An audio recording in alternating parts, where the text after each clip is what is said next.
Assalamualaikum warahmatullahi wabarakatuh. Perkenalkan, nama saya Ummu Hamimah, mahasiswa Tadris Biologi UIN Sayyid Ali Rahmatullah Tulungagung dengan NIM 12208193117. Pada video kali ini, saya akan membahas tentang fungsi dan struktur organ tumbuhan. Sebelum masuk ke materi, apakah adik-adik tahu apa fungsi batang tumbuhan itu? Ya, betul. Fungsi batang tumbuhan adalah untuk menopang tumbuhan. Dan fungsi lain adalah untuk jalur pengangkutan air mineral dan hasil fotosintesis. Selanjutnya, saya akan menyampaikan tujuan pembelajaran kita pada video kali ini.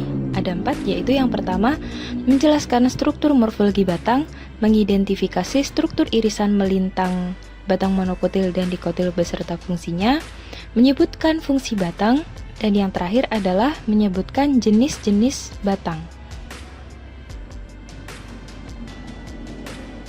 Selanjutnya, yang pertama akan kita pelajari adalah struktur morfologi batang.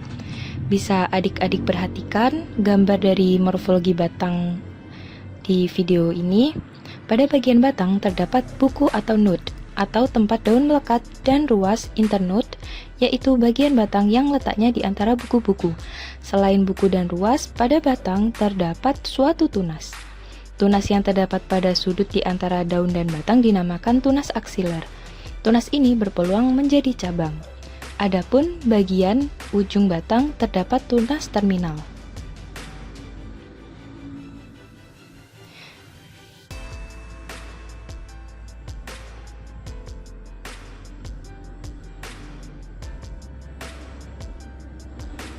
Selanjutnya, ini adalah gambar irisan melintang batang monokotil yang ada di sebelah kanan dan batang dikotil yang ada di sebelah kiri.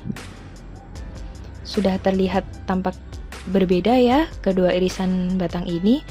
Untuk batang monokotil, berkas pembuluhnya tampak tersebar, sedangkan pada batang dikotil, berkas pembuluhnya tersusun rapi. Bagian-bagiannya ada epidermis, ada xilem phloem, ada ikatan pembuluh, ada jaringan dasar atau parenkim, dan ada empulur. Selanjutnya, kita akan mempelajari tentang perbedaan batang monokotil dan dikotil. Dari gambar yang sudah tersaji tadi, kita bisa melihat bahwa terdapat beberapa perbedaan. Contohnya, morfologi batang monokotil ukurannya sama, sedangkan pada batang dikotil pangkalnya besar, semakin ke ujung semakin mengecil. Nah, pada percabangannya, tumbuhan monokotil tidak ada, sedangkan tumbuhan monokotil ada percabangan. Untuk berkas pengangkutnya, kalau tumbuhan monokotil itu kolateral tertutup, sedangkan batang dikotil itu kolateral terbuka. Untuk susunan berkas pengangkut, pada tumbuhan monokotil itu tampak tersebar seperti tadi, sedangkan tumbuhan dikotil itu tersusun rapi. Tumbuhan monokotil tidak ada kambium, sedangkan tumbuhan dikotil ada kambium. Untuk tumbuhan monokotil tidak ada pertumbuhan sekunder, sedangkan pada tumbuhan monokotil itu mengalami pertumbuhan sekunder karena memiliki kambium yang menyebabkan batang tumbuhan dikotil menjadi lebih besar.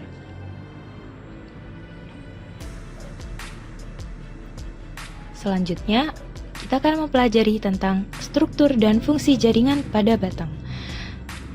Ada 3 jaringan, yaitu epidermis, ada korteks, ada silinder pusat atau stele. Epidermis itu untuk melindungi batang dari kekeringan, karena dinding sel pada batang bagian luar dilengkapi dengan kutikula. Untuk kalau korteks berfungsi untuk menyimpan cadangan makanan bagi tumbuhan. Sedangkan silinder pusat atau stele adalah suatu lapisan yang terletak di batang yang terdiri atas bagian perikambium atau perisikel dan berkas pengangkut. Stele berfungsi untuk alat mengangkut air dan mineral ke seluruh anatomi tumbuhan. Selanjutnya, kita akan mempelajari struktur batang, dikotil, dan monokotil. Tampak jelas kalau batang dikotil itu berkas pengangkutnya tersusun rapi, sedangkan batang monokotil itu berkas pengangkutnya tersebar. Pada batang dikotil juga terdapat kambium dan empulur, sedangkan pada batang monokotil tidak terdapat kambium dan juga tidak terdapat empulur. Kemudian, apakah adik-adik tahu apa sih fungsi batang bagi tumbuhan itu? Secara umum, fungsi batang bagi tumbuhan itu ada 5. Yang pertama, sebagai sarana pengangkutan, yaitu pada xilem dan floem. Yang kedua, tempat pertumbuhan organ generatif.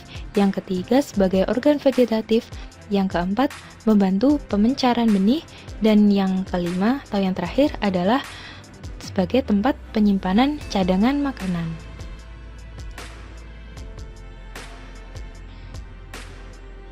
Nah, kemudian jenis-jenis batang itu ada 3.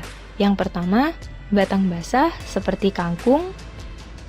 Yang kedua, batang berkayu seperti pohon mangga, pohon jambu, pohon rambutan, dan lain-lain. Dan yang ketiga itu adalah batang rumput, seperti pada rumput teki.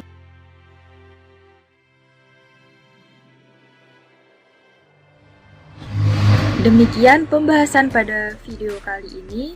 Semoga bermanfaat untuk adik-adik. Apabila ada kurang lebihnya, saya mohon maaf. Jangan lupa like, komen, dan subscribe channel ini. Terima kasih. Wassalamualaikum warahmatullahi wabarakatuh.